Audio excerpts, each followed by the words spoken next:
Mashhur opa, DTP o'zi nima sababdan kelib chiqadi va qanday xatolarga yo'l qo'ymasak DTP bo'lib tug'ilmaydi bolalar?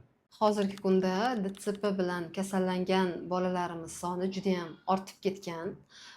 DTP kasalligini yuzaga kelishida asosiy sabab bo'luvchi omillarni sanab o'taman. Bu omillar 3 ta katta guruhga bo'linadi. Birinchi katta guruh bu homiladorlik davrida homilaga ta'sir qiluvchi zararli omillar hisoblanadi.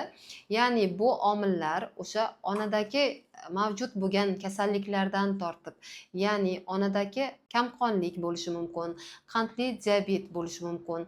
Bundan tashqari onani homiladorlik davrida har xil yuqumli kasalliklar bilan kasallanishi, masalan qizamiq, qizilcha va shunga o'xshash yuqumli kasalliklar bilan kasallanishi yoki onani o'zidagi zararli odatlar, onani doimiy alkogol iste'mol qilishi yoki narkotik moddalarni qabul qilishi yoki umuman o'sha kasallangan paytda oddiy shamollash holatlarida ham onani shifokor nazoratisiz har xil kimyoviy preparatlarni, ya'ni dorilarni iste'mol qilishi, bularni barchasi o'sha birinchi, ya'ni homiladorlik davrida homilaga ta'sir qiluvchi zararli odatlar guruhiga kiradi. Ikkinchi katta guruh bu tug'ruq vaqtida homilani asab tizimiga shikast yetishi.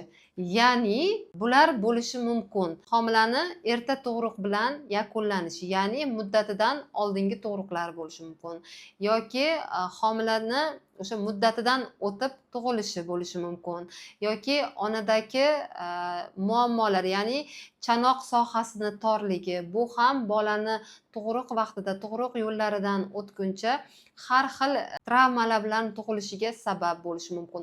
Undan tashqari homilani kindigini kalta bo'lishi yoki yo'ldoshni muddatidan oldin ko'chishi, bu holatlar ham bolada DTPni yuzaga kelishiga olib keluvchi asosiy sabablardan biri bo'lib hisoblanadi.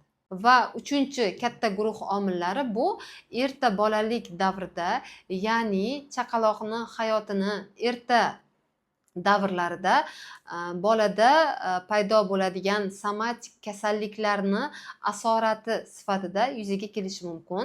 Undan tashqari yana bolada kuzatiladigan o'sha sariqlikni muddatidan uzoq davom etishi va bu holat bolada bosh miya yadrolarini zararlanishiga sabab bo'lishi, erta bolalik davridagi bolada o'tkazilgan kasalliklar, masalan pnevmoniyalar yoki diareyalar fonida ham yoki o'tkazilgan yuqumli kasalliklar fonida ham bolada bosh miya, ya'ni markaziy asab tizimini shikastlanishiga va bu ham bolada DTP kasalligini paydo bo'lishiga, undan tashqari o'tkazilgan insultlar, ya'ni gemorragik yoki ishemik insultlar natijasida ham DTP kasalligini shakllanishiga sabab bo'lishi mumkin.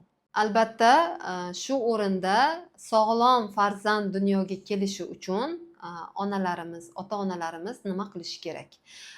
Xalqimizda juda ham yaxshi naql bor, ya'ni sog'lom ona, sog'lom bola degan naql bor. Bu naql bejizga emas demoqchiman. Ya'ni o'sha homiladorlikni birinchi kunidan boshlab, hattoki homilador bo'lmasdan oldin homilador onani homilaga biza to'g'ri tayyorlashimiz kerak. Hattoki onani to'g'ri ovqatlanish ratsioni, onani asabiylashmasligi, ya'ni stresslardan, emotsional zo'riqishlardan xoli bo'lishi, onadagi mavjud bo'lgan zararli odatlar bo'lsa, ulardan homilador bo'lmasdan oldin voz kechishi, onadagi mavjud bo'lgan kasalliklarni bartaraf qilish homilani sog'lom dunyoga kelishiga sabab bo'ladi.